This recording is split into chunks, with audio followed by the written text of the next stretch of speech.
जो न्यूमेरिकल्स लेके आ रहे हैं, हमारा फर्स्ट पार्ट आपके सामने आ चुका होगा। आज हम लोग सेकंड पार्ट में कुछ क्वेश्चंस डिस्कस करते हैं। ये एनसीईआरटी के क्वेश्चंस हैं, कॉम्बिनेशन ऑफ रेजिस्टेंस के मोस्टली क्वेश्चन है और उसके बाद कुछ ओम्स लॉ के भी है। तो आइए हम लोग फर्स्ट क्वेश्चन को देखते हैं मेरे बच्चों।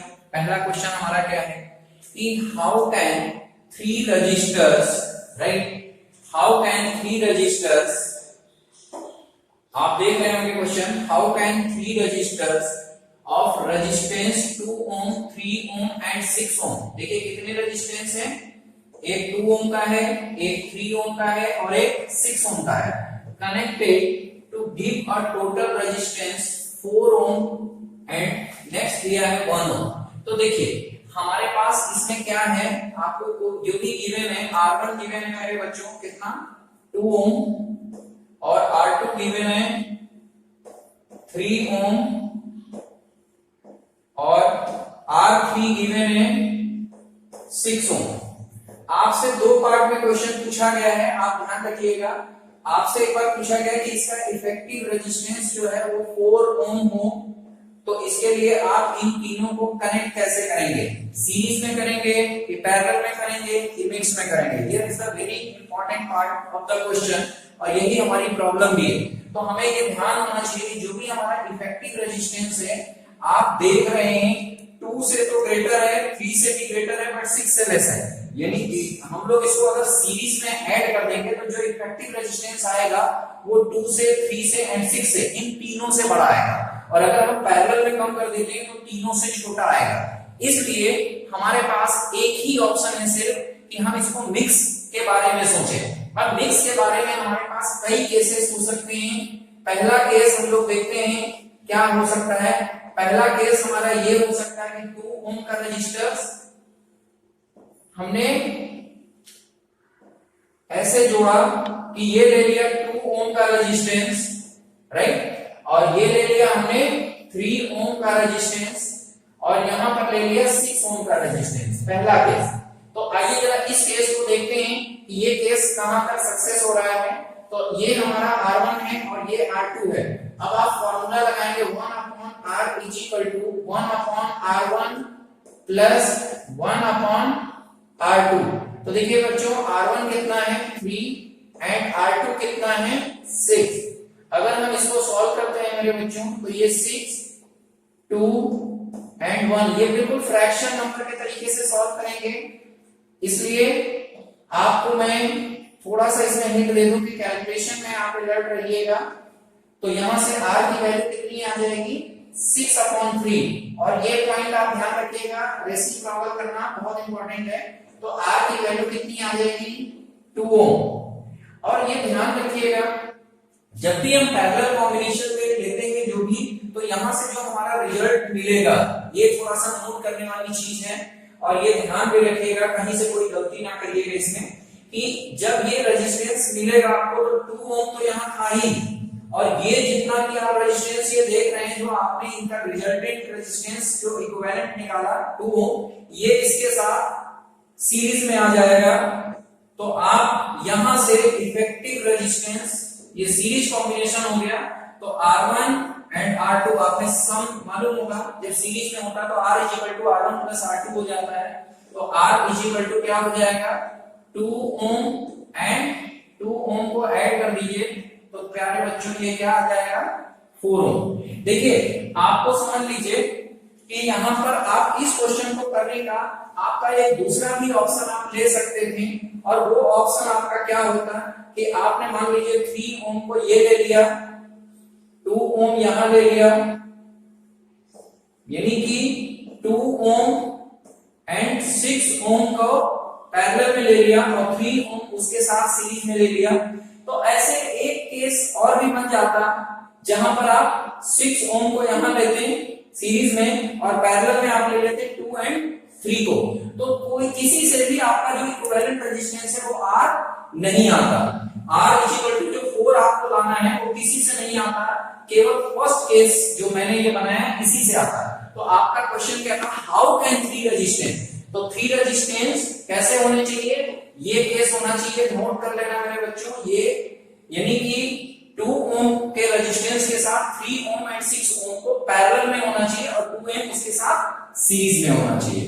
अब अगला पार्ट इसमें ये है कि इसका इक्विवेलेंट रेजिस्टेंस 1 ओम होना चाहिए। अब देखिए 1 ओम के रेजिस्टेंस लेने के लिए आप क्या करेंगे, तो थोड़ा सा इसको गौर करिएगा।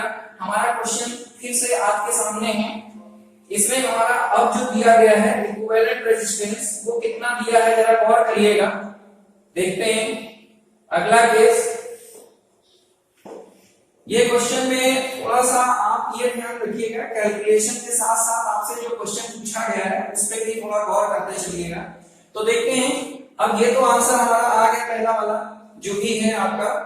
अब हम लोग इस क्वेश्चन पे आते हैं, जो नेक्स्ट क्वेश्चन है हमारा। ये आपने आर निकाल दिया। अब अगले में आर आपको जो दिया गया है बच्चों, वो पूछा गया है कितना, 1 ओम चाहिए। तो 1 ओम आप देख रहे हैं ये इससे भी लेस है, इससे भी लेस है, इससे भी लेस है। तो एक ऑप्शन हमारे पास आ रहा है कि कहीं ना कहीं ये हो सकता है कि तीनों पैरेलल में हो, यानी कि तीनों पैरेलल में होने का मतलब इस तरीके से हो, ऐसे, राइट, ये कॉम्बिनेशन हो। तो यहां पर ये 2 ओम, ये आपका 3 ओम और ये 6 ओम। तो इसका इक्विवेलेंट रेजिस्टेंस क्या होगा, 1/R is equal to 1/R1 1/R2 plus 1/R3। देखिए बोर्ड पे आप आराम से देख रहे होंगे हमारा क्वेश्चन बहुत इजीली अब आपको सॉल्व करते चलना है। 1/2 R1 की वैल्यू है, R2 की वैल्यू 1/3 एंड R3 1/6। तो here we take a LCM 6, ये आ जाएगा 3 2 एंड 1। ये कितना आ जाएगा मेरे बच्चों, 6/6। तो R की वैल्यू क्या होगा, फिर से रेसिप्रोकल कर देंगे, यानी कि 6/6 बात वही रहेगी। ये कितना आ जाएगा, 1 ओम। तो अगला पार्ट का हमारा आंसर क्या था कि 6 ओम 2 ओम 3 ओम और 6 ओम को कैसे कनेक्टेड कर दें कि इक्विवेलेंट रेजिस्टेंस 1 ओम आ जाए। तो आप क्या लिखोगे, तीनों को पैरेलल में कनेक्ट कर देंगे तो इक्विवेलेंट रेजिस्टेंस 1 ओम आ जाएगा। जस्ट नोट कर लीजिए। उसके बाद हम लोग आते हैं बच्चों अगले क्वेश्चन पे। अगला क्वेश्चन हमारा क्या है, जरा देखते हैं हम लोग। अगला क्वेश्चन हमारा देखिए आपके बोर्ड पे दिख रहा होगा। अगर कोई थोड़ा सा आप टाइम दीजिए क्वेश्चन को पढ़ने में, क्योंकि क्वेश्चन को पढ़ना भी जरूरी रहता है। देखिए आपसे पूछा गया what is the highest and the lowest total resistance. देखिए हाईएस्ट कब होगा मेरे बच्चों, आपको मालूम है सीरीज में, ये सभी को मालूम होगा सीरीज में हाईएस्ट होता है। और लोएस्ट कब होता है, लोएस्ट कब होता है, पैरेलल में। तो देखिए हम आपसे सिर्फ इतना कहना चाह रहे हैं कि जो भी रेजिस्टेंस दिए गए हैं उनसे अगर हाईएस्ट चाहिए तो आप क्या करिए, सीरीज में ऐड कर दीजिए, और लोएस्ट चाहिए तो पैरेलल में। फॉर एग्जांपल आप देखिए आपके दिए गए हैं R1 कितना दिया गया है, 4 ओम, R2 आपको दिया गया है 8 ohm and R3 that is 8 ohm, sorry R3 12 ohm. क्या दिया है, R3 12 ओम। थोड़ा सा मिस्टेक हो गया था यहां पर, R3 12 ओम एंड R4 24 ओम। तो आपको हाईएस्ट कब मिलेगा, highest resistance to get highest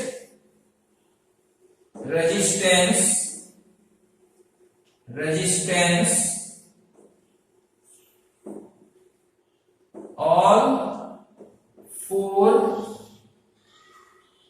resistances are connected in series, right. तो सीरीज में होगा मेरे बच्चों, तो क्या हो जाएगा, अगला पार्ट आप देखिए। यहां से हमारा फॉर्मूला क्या लगेगा, R is equal to R1 plus R2 plus R3 plus R4। तो यहां से हम R की वैल्यू ले लेंगे, R1 की वैल्यू कितनी है 4, R2 कितनी है 8, R3 कितना है 12 एंड R4 कितना है 24। तो आप देखेंगे इसको ऐड करके तो ये 48 ओम आ जाएगा। तो ये हाईएस्ट रेजिस्टेंस के लिए हमारा ये कॉन्सेप्ट आएगा कि हम इसको सीरीज में ऐड कर देंगे, राइट। अब बात आती है अगला पार्ट, आप क्वेश्चन में देख रहे होंगे कि लोएस्ट पूछा गया, तो लोएस्ट के लिए हमें पैरेलल में ऐड करना है। तो क्या हो जाएगा formula 1/R1 plus 1/R2 plus 1/R3 plus 1/R4, right. तो यहां से अब हम क्या करेंगे मेरे बच्चों, अब हम लोग यहां से इस फॉर्मूले में वैल्यू रख देंगे, तो लोएस्ट आ जाएगा यानी कि 1/4 1/8 1/12 एंड 1/24। तो टेकिंग 24 एज एलसीएम, आप ये देखिए 24 को मैंने एलसीएम ले लिया, तो मेरे बच्चों ये कितना हो जाएगा 6, यहां से आ जाएगा ये 3, ये आ जाएगा 2 और ये हो जाएगा 1। तो हमारा एलसीएम कितना है 24, इसको हम सॉल्व करेंगे 9 2 11 11 एंड 1 12/24। तो ये हमारा 1/r है। तो यहां से हमको क्या मिलेगा, r के लिए हम रेसिप्रोकल कर देंगे तो 24/12। तो दिस एंड दिस कैंसिल, तो r कितना आ जाएगा बच्चों 2 ओम। तो लोएस्ट हमको 2 ओम मिला, और कब मिला जब हमने इसको पैरेलल में ऐड किया, और हाईएस्ट कितना मिला 48 कब मिलेगा जब हमको सीरीज में ऐड करना होगा। ये ध्यान रखना कि बहुत अच्छी चीज है, मैंने बोला कि सीरीज में जो होता है करंट सेम होता है पूरे सर्किट में, आई सेम होता है, आई है ये, ठीक है। तो आई सेम होने का मतलब क्यों आई सेम होता है, क्योंकि सीरीज में करंट सेम है और पैरेलल में क्या चीज सेम होता है बच्चों, बी सेम होता है। ध्यान रखिएगा, कॉन्सेप्ट आप सोचने समझने की पावर भी क्वेश्चंस के साथ डेवलप करते जाइए, कुछ पॉइंट्स को सोचिए। आपने देखा होगा इसीलिए हमारे पास जो घरों में हमारी वायरिंग होती है वो पैरेलल किया जाता है, क्यों, क्योंकि सारे अप्लायंसेस में वोल्टेज सेम जाए, ऐसा ना हो कि किसी में कम जाए किसी में ज्यादा जाए, पैरेलल ज्यादा प्रेफर करते हैं, ध्यान रखिएगा। और सीरीज में करंट सेम जाता है, वहां पर वोल्टेज डिफर करता है, तो वोल्टेज अलग अलग नहीं होना चाहिए। अगला टॉपिक हमारा हाउसहोल्ड वायरिंग का है, वहां पर हम एक्सप्लेन भी करेंगे इस बात को। तो आते हैं अगले क्वेश्चन पे। हमारा अगला क्वेश्चन आप देखिए बोर्ड पे जरा, ये आपका हो गया, इसको नोट कर लीजिएगा। अगले क्वेश्चन पे आइए बच्चों। अगला क्वेश्चन हमारा काफी इंटरेस्टिंग है, a lot of logic, a lot of concept, वो सारी चीजें सब कुछ यहाँ पर लाके रख दिया गया क्वेश्चन में जो आप पढ़ चुके हैं। तो देखते हैं हम लोग क्या क्या पढ़े हैं। हमारा क्वेश्चन क्या है, क्वेश्चन ये है मेरे बच्चों कि ये एक वायर है, मान लो आप समझ रहे होंगे जो भी वायर है इसका रेजिस्टेंस दिया गया है R है, और इस वायर को 5 इक्वल पार्ट में कट कर दिया गया। देखिए 5 पार्ट में इक्वल पार्ट में कट करने का मतलब क्या होगा कि उसके रेजिस्टेंस भी डिवाइड हो जाएंगे। आपको मालूम होगा रेजिस्टेंस जो होता है वो डायरेक्टली प्रोपोर्शनल टू एयर, याद होगा ना आपको। जैसे मान लीजिए 20 सेंटीमीटर का वायर है और 5 इक्वल पार्ट कर दिया, तो एक पार्ट कितने सेंटीमीटर का होगा 4 सेंटीमीटर, राइट। कितने सेंटीमीटर 4 सेंटीमीटर। तो ये जो 4 सेंटीमीटर की बात आती है वो आपने कैसे निकाला, 20 में 5 का डिवाइड किया, कितना पार्ट हुआ। वैसे ही इसको अगर 5 पार्ट करते हैं तो ये रेजिस्टेंस जो बनेगा, जैसे ये 5 पार्ट का वायर अगर आपने कर दिया ऐसे, तो ये 5 पार्ट का मतलब मेरे बच्चों क्या हो जाएगा, हर एक का जो रेजिस्टेंस होगा अब कितना हो जाएगा R/5 इसका भी, R/5 इसका भी, R/5 इसका भी, R/5 इसका भी एंड R/5 इसका भी। तो ये 5 पार्ट में लो, और क्या करते हैं कि इन पांचों को फिर से कह रहे हैं कि पैरेलल में हमने ऐड कर दिया। पैरेलल में ऐड करने का मतलब ये हुआ कि ये आपके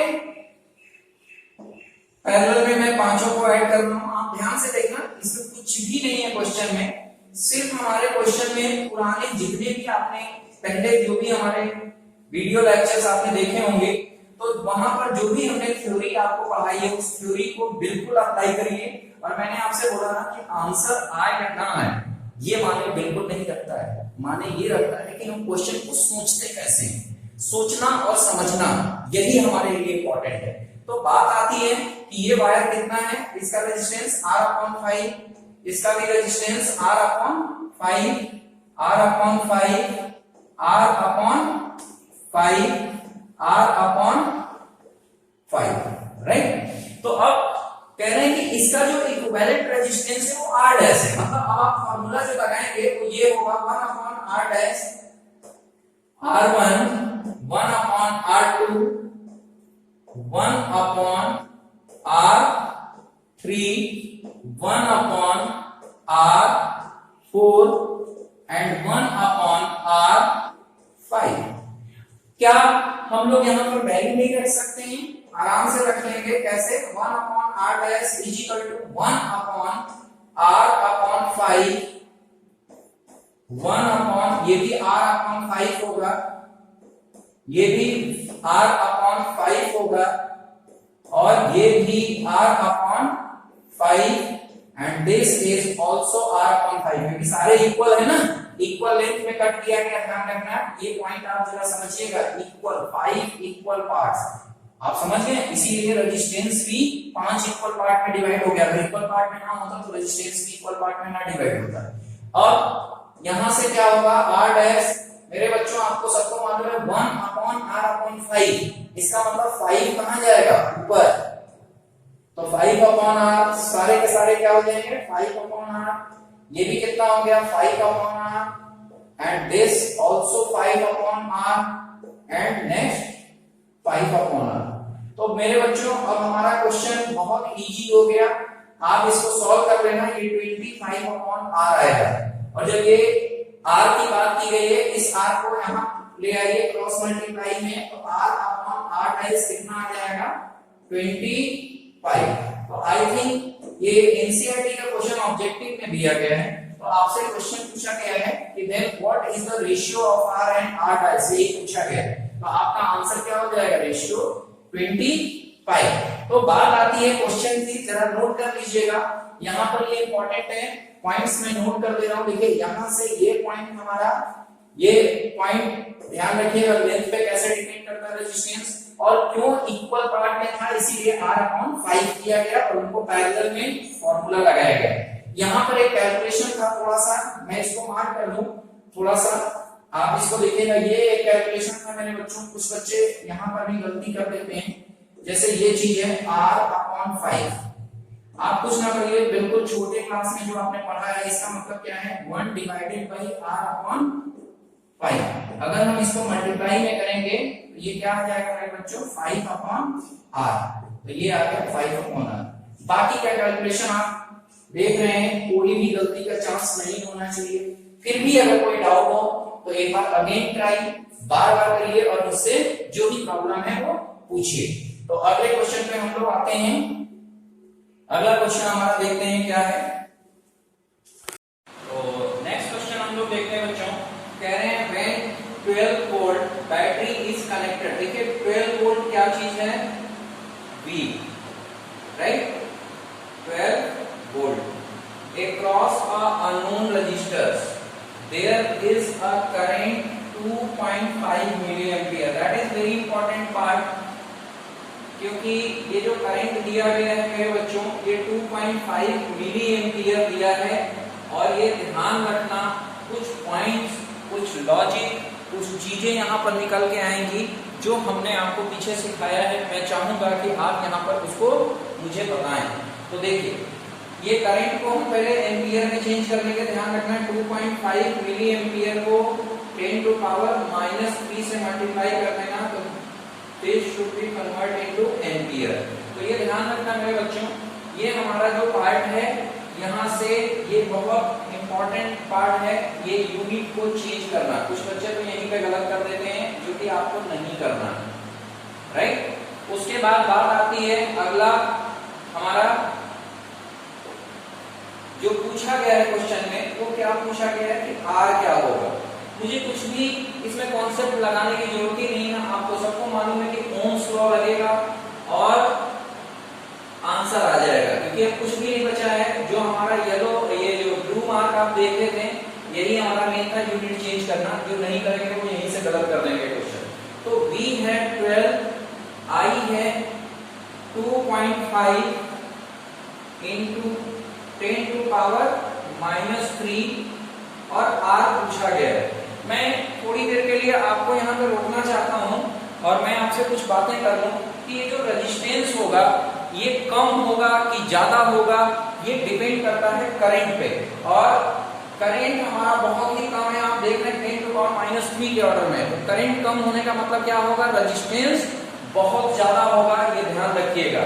और आप मैथमेटिकली ये सॉल्व करके आप निकालेंगे, देखिएगा 12 2.5 into 10 to power -3। जब हम लोग इसको सॉल्व करेंगे मेरे प्यारे बच्चों, तो आप देखोगे क्या मिलेगा, R इज इक्वल टू, ऐसे कैलकुलेशन का सबसे इंपॉर्टेंट पार्ट होता है कि पहले आप 10 की पावर को ऊपर ले जाएं, यानी कि 12/2.5 into 10 to power 3। ठीक है, अब आप डेसिमल लगा लीजिए और इसको सॉल्व कर लीजिए। डेसिमल लगा लीजिए 120/25 10 to power 3, 5 5 जा 25, 5 2 जा 10, 5 4 जा। अब आप इसको फिर से सॉल्व करिए, 4.8 into 10 to power 3 क्या हो जाएगा मेरे बच्चों, ओम। आप देख रहे हैं कि बहुत ज्यादा करंट रेजिस्टेंस होगा। आप अगर इसको देखना चाहें तो आप ऐसे लिख सकते हैं, ये भी होगा। कभी कभी आप किसी बुक में देखेंगे 4.8 किलो ओम में भी लिखा होगा। तो ये ओम हमारा क्या है, बहुत ज्यादा रेजिस्टेंस है। तो ये ही हमको यहाँ डिस्कस करना है कि ये रेजिस्टेंस बहुत ज्यादा क्यों हुआ, very very much, because the current is very very less, current बहुत कम है। और अकॉर्डिंग टू ओम्स लॉ मेरे बच्चों V = IR, आपने देखा होगा। तो V = IR जो आप फॉर्मूला लगाते हैं, तो I क्या होता है, V/R। मींस क्या रिलेशन निकल के आता है, I जो होता है रेजिस्टेंस का इनवर्सली प्रोपोर्शनल होता है, यानी कि रेजिस्टेंस अगर कम होगा तो करंट ज्यादा होगा, और अगर रेजिस्टेंस ज्यादा होगा तो करंट कम होगा। अच्छा, एक कोई भी बच्चा उस टेबल की भी बात थोड़ा सा करते हैं हम लोग, थोड़ा सा आंसर मेरे को सोच के देना कि आपको क्या लग रहा है कि ये क्या चीज होगा, ये कंडक्टर होगा, सेमीकंडक्टर होगा कि इंसुलेटर होगा। बहुत सिंपल सा बात है, हालांकि वो रेजिस्टिविटी से भी आप बता सकते हो। अगला हमारा लेक्चर उसी पे है, उसी पे न्यूमेरिकल्स हम लेके आ रहे हैं, लेकिन इसमें भी आप बता सकते हो। ये रेजिस्टेंस कैसा है, बहुत ज्यादा है। तो बहुत ज्यादा रेजिस्टेंस कौन ऑफर करता है, याद आया आपको, कौन करता है, क्या याद आया कुछ टेबल आपको जो मैंने बोला था। तो वहां से थोड़ा सा ध्यान रखिएगा, कंडक्टर जो होते हैं वो कम रेजिस्टेंस ऑफर करते हैं, उनकी रेजिस्टिविटी भी बहुत कम होती है। उसके बाद एलॉय की नंबर आता है, उसके बाद सेमीकंडक्टर का और इंसुलेटर का 10 to power 20 के ऑर्डर में मैंने बताया था। तो ये क्या हो सकता है, इसको हम लोग वहां पे डिस्कस भी करेंगे थोड़ा सा। ठीक है, तो अगले क्वेश्चन पे हम लोग आते हैं, next question, right. Next question मेरे बच्चों क्या है, a battery 9 volt is connected in a series with resistors 0.2 ohm, 0.3 ohm, 0.4 ohm, 0.5 ohm and 12 ohm respectively। Mainly क्या है कि ये सब हमारे R1, R2, R3, R4 and R5 है, right. How much current, current कितना होगा आपसे पूछा गया। पहले आप नोट करिए क्या दिया है मेरे बच्चों, 9 वोल्ट की बैटरी दी गई है, करेंट क्या होगा ये पूछा गया है। अच्छा sorry, current flow through a 12 ohm resistor, that is very important part of the question, because current क्या होगा ये क्वेश्चन तो है, लेकिन एक कंडीशन लगा दिया कि 12 ओम के रजिस्टर में क्या होगा, और इन सबको किसमें कनेक्ट किया, कनेक्टेड इन सीरीज। जरा एक बार देख लेते हैं, ये हमारा करंट ये ऐसे होगा 1, ये कितना है 0.2 ओम, ये कितना है 0.3 ओम, ये कितना है 0.4 ओम, कितना है 0.5 ओम और ये कितना है 12 ओम। अचानक आपने देखा होगा रेजिस्टेंस बहुत ज्यादा यूज किया गया है 12 ओम में। इस तरीके से ये क्वेश्चन है। तो मेरे प्यारे बच्चों, मैं आपको बता दूं ये सीरीज कॉम्बिनेशन है और सीरीज कॉम्बिनेशन में हमारा in series current is same, current सब में सेम होगा। तो ये ध्यान रखना कि हम रेजिस्टेंस 12 ओम जो दिया गया है वही नहीं लेंगे, वो ना लेंगे। हमें क्या होगा, हम यहाँ से आपको कुछ बताना चाह रहे हैं और यही इंपॉर्टेंट पॉइंट है कि अगर सीरीज में दिया हो और किसी में भी पूछा गया होगा कि करंट क्या होगा, तो आप पहले इक्विवेलेंट रेजिस्टेंस जरूर निकालिए और वो formula R1 plus R2 plus R3 plus R4 plus R5। तो हियर इज योर 0.2, 0.3, 0.4, 0.5 एंड 12। तो चलिए एक बार इसको सॉल्व कर लीजिए और इसको देखते हैं कितना होगा। ये आप ऐड करके देख लेना, 13.4 होगा ओम, राइट। इक्विवेलेंट रेजिस्टेंस आपको पता होना चाहिए, सीरीज में है तो इक्विवेलेंट रेजिस्टेंस क्या होगा, बाकी सारे रेजिस्टेंसेस से ज्यादा होंगे। थोड़ा सा क्वेश्चन में ध्यान दीजिए कि अब हम लोग कौन सा फॉर्मूला लगाएंगे और कैसे क्वेश्चन सॉल्व करेंगे, ये ध्यान रखिएगा। करंट इस रेजिस्टेंस में जितना होगा 0.2 ओम में, 0.3 ओम में, 0.4 ओम, 0.5 और 12 सब में सेम होगा। तो आपको 12 ओम बोला गया है तो भी रेजिस्टेंस इक्विवेलेंट ही लेना पड़ेगा, यही हमारा क्वेश्चन है। तो हम क्या अप्लाई करेंगे यहाँ से फॉर्मूला V IR।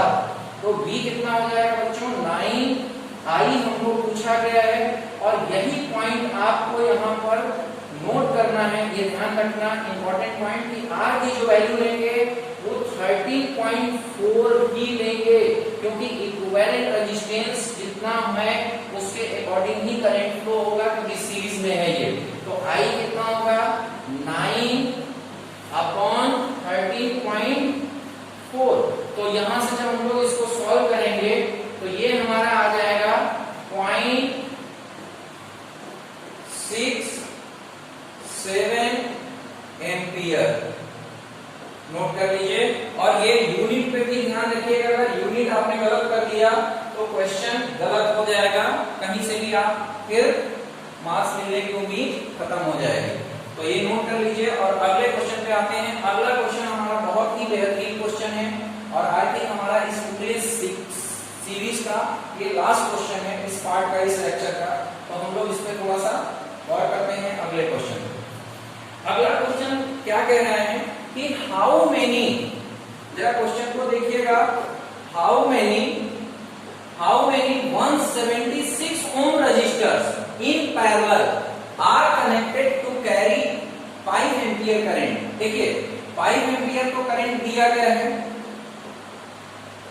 5 एम्पियर और वोल्टेज दिया गया है बच्चों 220 वोल्ट, राइट।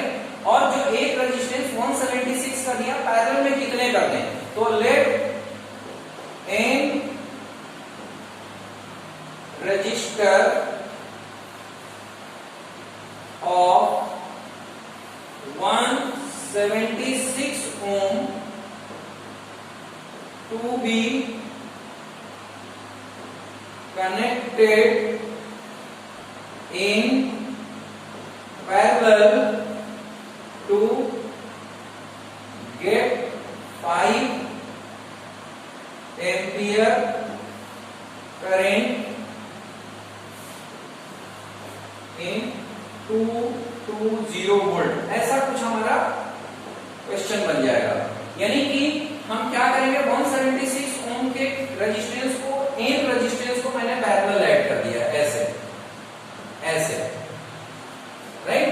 ऐसे हमने एन कर दिया मेरे बच्चों, ध्यान रखना है एन का मतलब अभी और फर्दर होंगे, राइट। तो क्या किया मैंने, पैरेलल में ऐड किया। तो आइए जरा देखते हैं, ये 176 है, ये भी 176 है, ये भी 176 है, ऐसे कहां तक है, n तक। तो पैरेलल में है तो फॉर्मूला लगाएंगे 1/R1 plus 1/R2 plus 1/R3 n तक। अगर 2 तक होता तो 2 लेते, 3 तक होता तो 3 ऐड करते, 4 तक है तो 4, यहाँ n है इसलिए n ऐड कर रहे हैं। तो ये हमारा क्या हो जाएगा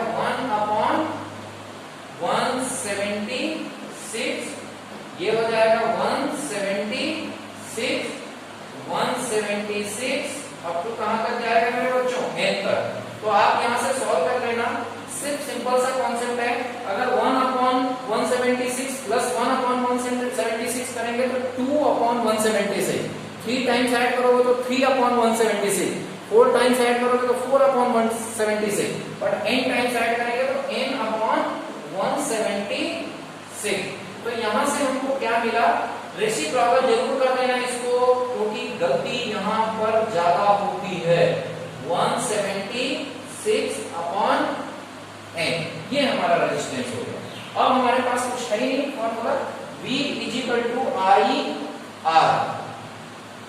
V कितना है मेरे बच्चों, 220 वोल्ट, I हमको पता है 5 एम्पियर और R हमको दिया गया है 176/n। अब यहां से सॉल्व करेंगे तो n आ जाएगा मेरे बच्चों 5/176/220। तो ये आ जाएगा 5 4 20, 5 4 20, ये कैंसिल हो जाएगा 4 टाइम्स। तो आंसर आ गया 4। ये ध्यान रखिएगा हाउ मेनी नंबर्स पूछा गया है, यानी कि इस n की कोई यूनिट नहीं होगी। n = 4 रजिस्टर्स, यानी कि 4 रेजिस्टेंस 176 ओम के अगर पैरेलल में हम कनेक्ट कर देते हैं, 5 ओम करंट हो और 220 वोल्ट हो, तो ये हमारी कंडीशन सेटिस्फाइड करेगा, राइट। ये ध्यान रखिएगा। यहां से भी फिर आप पैरेलल और सीरीज काफी चीजों को सोच सकते हैं, समझ सकते हैं और नोट कर सकते हैं। तो ये हमारा इस सीरीज का लास्ट क्वेश्चन था। अगला हमारा जो सीक्वेंस सीरीज हम लेके आ रहे हैं क्वेश्चन का, वो हमारा सफर इससे भी बेहतरीन होने जा रहा है, क्योंकि वहां से जो क्वेश्चन हमारे मिल रहे हैं वो रेजिस्टिविटी और स्पेसिफिक रेजिस्टेंस और सर्किट के क्वेश्चंस होंगे, जो सर्किट डायग्राम से रिलेटेड होंगे। आपके एनसीईआरटी के क्वेश्चंस होंगे, जो ग्राफ के भी क्वेश्चंस कुछ होंगे, और उसी के साथ हमारा वो पूरा का पूरा एनसीईआरटी के क्वेश्चंस हम लोग कवर कर लेंगे और पूरे न्यूमेरिकल का पार्ट कंप्लीट हो जाएगा, ठीक है।